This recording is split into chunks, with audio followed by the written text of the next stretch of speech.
साथियों, हमारी आज की कहानी है एक राजा और उसके दो बाज। एक राज्य में एक पक्षी प्रेमी राजा राज करता था।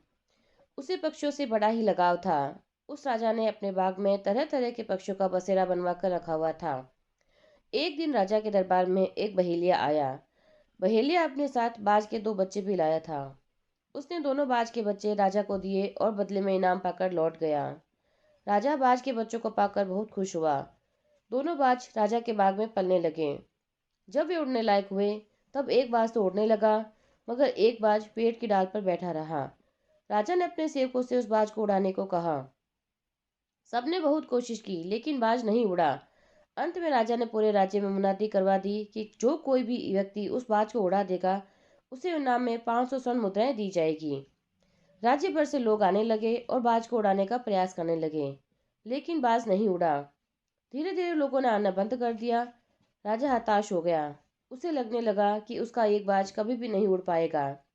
कुछ दिन और बीत गए। तब एक दिन मंत्री एक व्यक्ति को लेकर राजा के पास आया और बोला, महाराज, हमारा दूसरा बाज अब उड़ने लग गया है। राजा ने चकित होकर पूछा, कैसे संभव हुआ यह?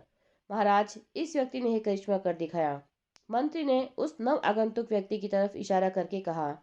राजा ने उस व्यक्ति से पूछा, बताओ, तुमने ये कैसे संभव कर दिया? कैसे तुमने हमारे बाज को उड़ाया? व्यक्ति बोला, महाराज, मैंने वो डाल काट दी जिस पर बाज बैठा हुआ था।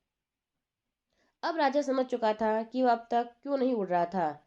राजा ने अपनी घोषणा के अनुसार उस नवागंतुक व्यक्ति को 500 मोहरे देने के साथ साथ कई अन्य पुरस्कार देकर उस व्यक्ति को विदा किया।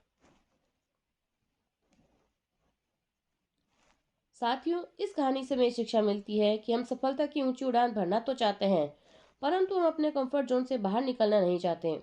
सफलता प्राप्त करने के लिए रिस्क लेना ही पड़ता है, आराम को छोड़ना ही पड़ता है और जी जान से मेहनत करनी पड़ती है।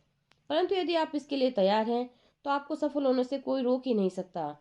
परंतु यदि आप परंतु यदि आप परंतु यदि आप आज के छोटे सुखों का मोह त्याग नहीं पाएंगे, तो भविष्य की बड़ी सफलता से सदा वंचित ही रह जाएंगे। जय श्री कृष्णा।